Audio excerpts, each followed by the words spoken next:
면적의 89%를 차지하는데 그 공간이 지금 유유화가 계속 증가하고 있고 읍면 지역의 인구가 공동화되는 경우에 그 인근 도시의 기능까지도 쇠퇴되는 그러한 결과들이 일어나고 있습니다.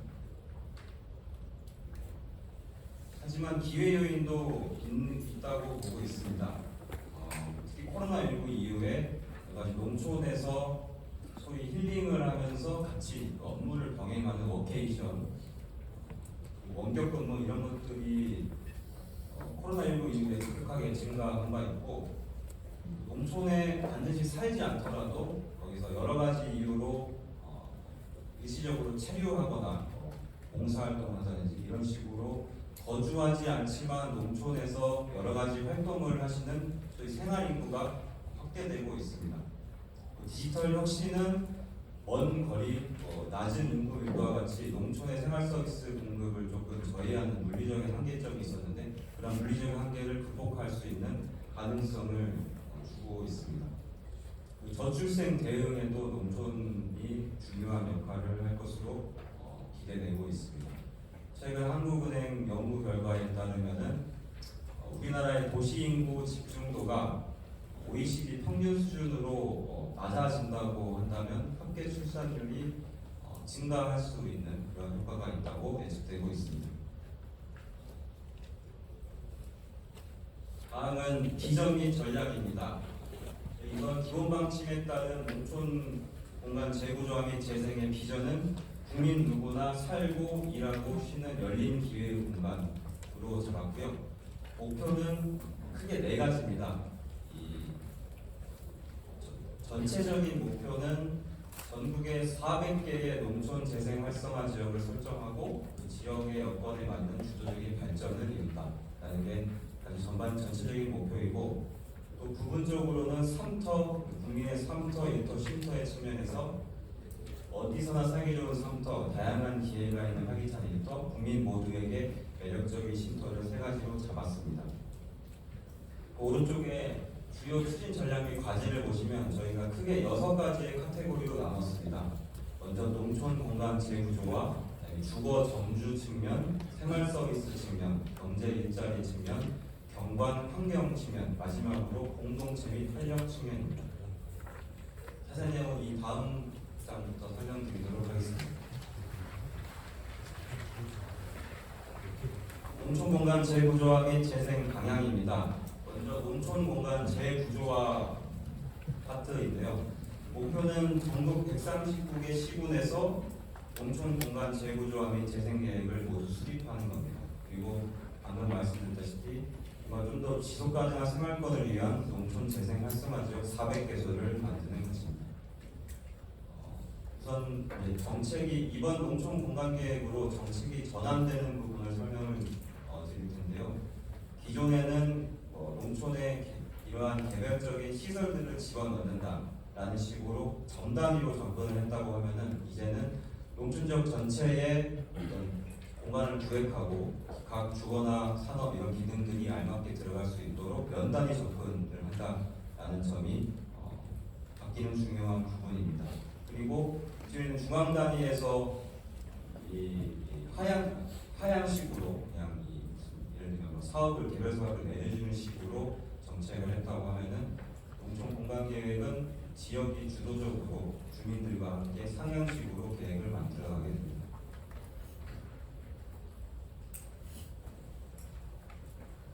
농촌 공간 재구조화에서 핵심적인 부분은 농촌 특화지구의 도입입니다. 오른쪽에 보시는 것처럼 크게 7가지의 지구 유형이 있고요. 농촌 마을 보호지구라든지 이런 식으로 주민의 정주권을 확보하기 위한 그러한 지구들도 있고 축산지구, 농촌 산업지구, 농촌 융복합 산업지구처럼 농촌의 여러 가지 산업이나 경제 여건을 활성화시키기 위한 그런 특화된 지구를 운영할 수 있는 그러한 유형도 있습니다. 경관 농업지구, 농업유산지구처럼 농촌만이 가지고 있는 좀 특색 있는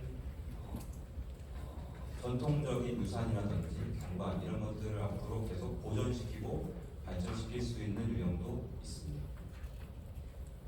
농촌 특화지구는 국토계획법상 용도 지역 위에 중첩해서 지정을 하게 되고요. 그리고 농촌의 모든 지역을 농촌 특화지구로, 그러니까 빈 곳이 없게 빠짐없이 구획하는 그러한 의미는 아닙니다.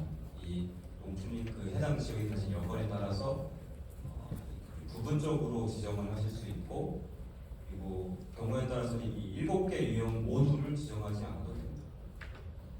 특징적인 부분은 농촌 특화지구가 지정이 되면 여러 가지 그 농촌 특화지구의 지정 취지에 맞는 여러 가지 산업시설이라든지 주택, 생활서비스 시설 이런 것들이 원활히 입지할 수 있도록 정부는 농지 규제 완화와 같이 규제 완화와 함께 사업들을 그쪽으로 집중 지원해서 농촌 특화지구가 기능이 활성화될 수 있게 적극적으로 지원할 예정입니다. 다음으로 특징적인 부분은 농촌 재생 활성화 지역입니다. 쉽게 말해서 농촌 생활권이라고 보시면 되는데요. 생활권을 기초로 그 지역의 산업 구조, 교통축 등을 고려해서 시군별로 3개 내외의 재생 활성화 지역을 설정을 하고 농촌 공간 시행 계획을 이 재생 활성화 지역 단위로 수립을 하게 됩니다. 다시 말해 어떠한 시군에서 3개의 재생 활성화 지역을 구획을 했다고 하면은 3개의 시행 계획이 나올 수 있는 겁니다. 그리고 중요한 부분은 그 재생 활성화 지역 내에서 지금까지 농촌 정책에서 특히 오랫동안 유지해왔던 중심지, 기초거점, 마을, 대의마을 체계를 갖춰서 좀 더 생활 서비스 공급에 타격주제가 없고 중심지의 유형별로 생활 서비스 공급이 원활해질 수 있게 관련 시설이라든지 사업들을 집중해 나간다는 겁니다. 오른편에 보시면 이렇게 재생활성화 지역의 농촌 공간 시행 계획을 수립을 하면 정부와 지자체가 농촌연합을 체결해서 관련된 그 계획의 이행을 위한 여러 가지 사업들을 통합적으로 지원하게 됩니다. 사실 농촌연합은 21년부터 이미 이 법이 제정되고 농촌공간계획이 시행되기 전부터 해왔던 것이고요. 그때는 아마 이름이 농촌공간전략계획 그리고 농촌생활권 활성화 계획이었을 겁니다. 이 제도가 만들어지기 전부터 정책적으로 사실은 농촌에서 계획을 수립하고 그걸 기반으로 정부와 지자체가 약속을 해서 관련 사업을 통합 지원한다라는 것을 운영을 해왔고 이번에 법적 근거가 명확해지고 농촌공간계획이라는 이름으로 그 제도화가 구체적으로 된 것이라고 보면 됩니다. 아까 국장님께서도 강조하신 것처럼 앞으로는 농촌 공간계획을 기반으로 일단 농식품부 사업뿐만 아니라 지자체에서 자체적으로 하고 있는 사업이라든지 아니면 타부처의 여러 가지 농촌 분야의 지원 사업이라든지 민간 기업과의 협업 과제라든지 이런 것들을 좀 더 통합적으로 엮을 수 있는 그런 계획으로 저희가 이 농촌 공간 계획을 발전시켜 나갈 계획입니다. 다음으로 주거 소주 여건 개선입니다. 마을 단위로 보면은 앞으로 장래에 정주 기능을 좀 더 유지하고 인구 유입 가능성이 큰 마을들에 대해서 인프라 투자를 강화를 합니다. 그리고 인구 가소화 마을은 좀 더 이 인근의 거점 지역과의 연계를 강화하는 방식으로 좀 더 이 체계적인 마을 지원 방식을 좀 방향성을 잡아놨고요. 그다음에 주민들이 참여하는 자율적인 규제제도 이런 것들을 활용해서 농촌 마을의 정주성과 매력을 강화해야 된다라고 방향성을 잡아놨습니다. 예를 들면은 농촌 마을의 그런 건물의 외관 디자인 방식을 조금 주민들끼리 합의를 해서 좀 통일을 하신다든지 아니면은 주민 공동체 주도로 마을 환경 정비 활동을 하신다든지 이러한 주민 참여에 기반한 마을 정비 이런 것들을 조금 주요한 꼭지로 잡아놓았습니다. 그리고 신규 주택 같은 경우에는 농촌에 들어오실 생각이 있는 여러 가지 유형의 다양한 사람들이 원활하게 이용할 수 있는 임대주택 이런 것들을 좀 더 확충해 나간다라고 잡아놨습니다. 예를 들면 청년 보금자리 주택, 신혼부부 임대주택 같은 것들이 해당될 수 있습니다. 그리고 가급적 읍면 소재지와 같이 생활 서비스 거점을 중심으로 신규 주택 입지도 유도한다라는 내용입니다. 그리고 빈집과 유휴시설 같은 경우에는 빈집은행을 운영한다든지 이런 식으로 민간과 협업을 해서 지금 앞으로 증가하게 될 빈집을 좀 너무 낙후된 곳은 철거를 하더라도 다양한 방식으로 활용할 수 있는 것들은 민간 기업과 함께 여러 가지 재생 사업을 좀 확대하려고 하고 있고요. 지역에 존재하고 있는 여러 가지 유휴 시설들을 정기 조사를 해서 DB를 구축하고 또 신규 시설을 건립할 때 그 조사된 유휴 시설을 먼저 활용할 수 없는지 그런 것들을 먼저 검토를 하면 좋겠다라고 적어놨습니다. 다음으로 생활 서비스 측면입니다. 생활 서비스는 생활 서비스 거점을 육성하는 측면하고 전달 체계를 좀 더 혁신하는 그런 두 가지로 잡았습니다. 먼저 거점 육성입니다. 시군별로 생활권의 중심지를 필수적인 서비스 공급 거점으로 육성을 하고요. 모든 읍면을 대상으로 하는 일률적인 지원은 지향하도록 하고 있습니다. 그리고 그렇게 확보된 중심지 거점에 여러 가지 행정, 복지, 교육, 문화 같이 여러 가지 시설들을 복합 단지화해서 주민들이 그곳에 가면 한 곳에서 필요한 서비스를 이용할 수 있는 환경을 구축한다라는 내용입니다. 그리고 중심지 기초생활거점 배후마을을 체계적으로 연결을 하고 그 각 계층별로 집중 투자가 필요한 시설을 적지에 배치를 합니다.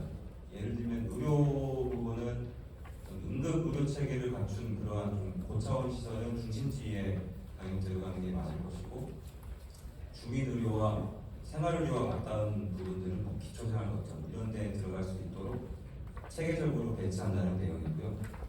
그리고 시설뿐만 아니라 주민들이 그 중심지에 잘 이동하실 수 있도록 수요 응답함이라든지 농촌형 교통 모델을 확충해서 중심지의 접근성을 제고한다는 내용입니다. 그리고 서비스 연계 측면에서는 저희가 비단 이 지리적인 행정구역에 국한하지 않고 예를 들면 사실 농촌 지역 중에서도 도시 지역과 붙어 있는 그런 생활권의 경우에는 오히려 그거를 도시 지역의 생활권하고 연계해서 도시 지역의 생활 서비스 시설을 이용할 수 있는 그런 생활권으로 따로 보는 것도 효율적인 측면에서 중요하다고 보고 있습니다. 그리고 혁신적인 생활 서비스 공급 모델 확산입니다. 10년짜리니까 좀 더 이 디지털 전환에 맞춰서 농촌에 생활 서비스를 전달하는 그런 여러 가지 모델들을 좀 더 적극적으로 개발하고 보급해야 된다라고 보고 있고요. 특히 이제 규제 완화나 리빙맵 이런 것들을 통해서 모델을 개발하고 도입하는 것도 중요하지만 아마도 앞으로도 농촌에 좀 어르신 분들이 많은 것으로 예상이 되기 때문에 이분들이 좀 더 원활하게 이용할 수 있게 편의성 이런 것들도 같이 지원을 해야 된다고 보고 있습니다. 그리고 다른 측면으로 이 주민 내지는 지역 공동체가 서비스의 직접적인 공급 주체로 참여하실 수 있도록 여러 가지 제도적 기반을 마련하고 활동을 지원한다는 내용입니다. 관련해서 지금 농촌경제사회서비스법이 올해 8월 17일 시행 예정입니다. 여기에 따라서 앞으로 또 추가적인 어떤 정책들이 발표될 예정이고요. 시군 단위에서도 필요하다면 이 공동체 기반의 사회 서비스 공급과 관련한 별도의 계획을 원하신다면 수립하실 수도 있습니다. 다음은 경제 활성화 및 일자리 창출 분야입니다. 농업에서 나아가서 사람과 기업, 농촌 자원이 융복합하는 산업 생태계를 조성하는 것으로 잡았습니다. 또 농업 부분은 미래 성장 산업화의 측면에서 청년농의 여러 가지 진입과 성장에 필요한 농지, 시설, 자금, 맞춤형 지원을 강화하고요. 그다음에 온실, 축산, 노지 등 분야별 스마트 농업도 고도화합니다. 그리고 중요한 부분은 이 수직 농장과 같이 지금 최근 등장하고 앞으로도 등장하게 될 새로운 형태의 농업들이 좀 더 농촌에 좀 원활하게 정착하고 활성화될 수 있도록 여러 가지 기존 제도를 정비하고 규제를 완화한다라는 내용입니다. 그리고 창업은 우선은 유무형 자원을 활용해서 농촌형 비즈니스 창업을 지원하는 내용인데, 우선은 지역이 가지고 있는 자원은 어떤 것들이 있는지, 그다음에 그런 것들을 좀 면밀히 조사를 해서 아카이브를 구축을 하고 창업 기초 자료로 제공할 계획입니다. 그리고 관심 단계, 준비 단계, 진입 성장 단계처럼 창업 단계별 종합 지원 체계도 구축을 합니다. 예를 들면 관심 단계는 단순히 농촌에 일시적으로 체험을 하신다든지 관련 교육을 받으신다든지 하는 내용들이 있고, 준비는 내가 창업을 어떤 지역에 어떻게 할지 조사하는 단계에서의 지원들이 있을 수 있고, 진입 성장 단계에서는 필요한 자금이라든지 컨설팅 이런 것들을 하는 단계라고 보시면 됩니다. 그리고 농촌 융복합 산업의 경우에는 지금까지 개별 업체 단위로 인증을 해주고 관련된 지원들을 해줬다고 하면은 앞으로는 전체 시군 단위로 좀 확장해서 지역 내에 농업 생산과 식품, 관광 이런 것들이 함께 연계될 수 있도록 할 계획입니다. 네, 시간이 많이 오버하고 있습니다. 제가 빨리 끝내겠습니다. 경관 및 환경 보존 관리입니다. 경관 부분은 아까 농촌 특화지구 말씀드린 것처럼 경관 농업지구를 활용해서 지금 직불제 주고 있는 그런 다양한 경관형물을 그쪽으로 좀 더 집단화하고 관련된 지원 사업을 함께 연계합니다. 그리고 신안 퍼플섬 사례와 같이 지역 특색을 살린 디자인 원칙을 좀 더 지역 주민들 주도로 적용할 수 있는 방안들도 넣어놨고요. 농업유산도 비슷하게 농업유산지구를 활용해서 좀 체계적인 관리 체계를 구축을 하고, 국가 중요 농업유산, 세계 농업유산 이런 것도 있지만 지역 자체로 지자체 차원에서의 특색 있는 농업유산도 발굴해서 좀 관리했으면 좋겠다라는 내용을 담았습니다. 그리고 생태환경 분야는 재생에너지 지구를 특히나 주민들의 의견 수렴을 면밀히 해서 그걸 토대로 재생에너지 지구를 지정을 하고 해당 지역에 여러 가지 재생에너지 시설을 집단화를 유도합니다. 마지막으로 공동체 활성화 및 활력 제고 부분입니다. 아무래도 앞으로 농촌의 지역 공동체의 상황은 인구도 감소하고 고령화되고 여러 가지 귀농귀촌 인구도 들어오고 하면서 이 여건이 많이 변화할 것으로 보여지기 때문에 그러한 여건 변화에 대응해서 행정리 단위에 단지 국한하지 않는 그러한 새로운 공동체를 활성화하자라는 내용이 있습니다.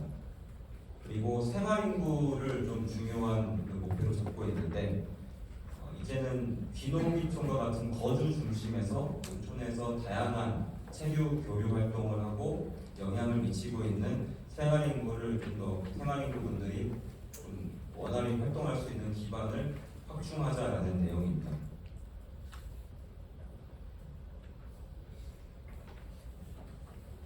추진 체계에는 간단히 말씀드리면은 기본적으로 계획 수립권자는 시군이기 때문에 시군에서 여러 가지 현장 조직, 그 다음에 주민들과 함께 농촌공원 기본계획과 시행계획을 수립을 하고요. 시도에서 시군이 수립한 계획을 승인해주는 그러한 형태입니다. 자세한 내용은 첨부 자료라든지 그 홈페이지에 올라가 있는 자료를 참고해 주시기 바랍니다. 그리고 추진체계의 중요한 측면으로 저희가 5년 단위로 평가, 농촌 공간 정책이 원활히 추진되고 있는지를 평가할 수 있는 그런 법적 근거가 마련되어 있습니다. 거기에 따라서 이제 기본적으로는 전국 전체의 농촌 공간 정책을 평가를 하겠지만은 개별적으로 시군의 농촌 공간 계획이 잘 수립되고 잘 이행되고 있는지도 평가를 병행해야 되지 않을까 생각하고 있습니다. 관련 성과지표를 예시로 좀 설정을 해 놓았는데요. 기본 계획 같은 경우는 10년 단위이기도 하고 좀 더 전반적인 방향성들을 제시하고 있기 때문에 가급적 결과 지표, 아웃컴 지표로 구성을 해야 될 것 같고, 시행 계획 같은 경우는 이 5년 단위의 구체적인 실행 계획이기 때문에 투입 산출 지표, 과정 지표 이런 것들이 주로 성과 지표로 제시가 될 것 같습니다.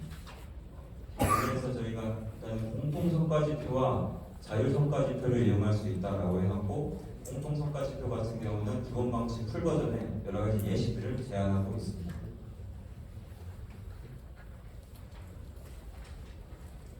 넘어가도록 하겠습니다. 시군 기본 시행계획 작성 방향을 설명드리고 발표를 마치겠습니다. 이 제 다음 차례인 다음 발표 때 아마 계획 지침을 설명하면서 구체적인 내용이 나올 텐데요. 저는 간략한 방향성들만 조금 말씀을 드리겠습니다. 우선 아까 국장님께서 말씀드린 것처럼 앞으로 농촌 지역에 투입되는 여러 가지 사업들은 가급적 농촌 공간 계획과 연계해서 계획에 담기면은 여러 가지 그 사업을 지자체 단위에서 그 사업을 추진함에 있어서 여러 가지 인센티브를 얻을 수 있다든지 그런 식으로 좀 이 공간 계획 수립을 전제로 사업들을 추진해야 된다라는 게 1번 원칙이고요. 그 다음에 3번 보시면은 여러 가지 도시군 계획이라든지 농발 계획, 삶의 질 계획과 같이 이미 농촌 지역에 운영하고 있는 여러 가지 계획들과 정합성을 가져야 된다라는 내용이 있습니다. 그리고 네 번째로 인접 시군과 연계성도 고려해야 될 것 같습니다. 예를 들면은 반드시 관광 프로그램을 그 해당 한개 시군 단위로 만들 필요가 없고, 인접 시군과 같이 세 개 시군이 연계된 관광 프로그램을 구상한다든지, 아니면 농촌 특화지구 중에 하나인 축산지구를 지정할 때에 A 시군에서 축산지구를 이제 좀 주민들이 조금 기피하는 지구다 보니까 시군 외곽 지역에서 지정을 했을 때, 그럼 인접 시군에 있는 주민들도 약간의 그런 부정적으로 볼 우려가 있기 때문에 그런 농촌 특화지구 지정과 같은 것들은 인접 시군과 조금 협의를 거쳐서 시도가 좀 총괄을 한다든지 이런 식으로 인접 시군과의 연계성이 반드시 공간계획에 포함이 되어야 될 것 같고요. 그리고 많은 전문가분들이 지적해 주시는 것처럼 이 농촌 같은 농촌이라도 이 가지고 있는 여건이 굉장히 다르기 때문에, 예를 들면 도시 근교, 일반적인 농촌, 완전 원격에 있는 농촌 이런 것처럼 이 농촌이 그 개별 시군이 처한 여건에 따라서 농촌 공간 계획의 내용이 굉장히 달라질 수 있다라고 강조를 하고 있습니다. 이상으로 발표를 마치겠습니다. 감사합니다.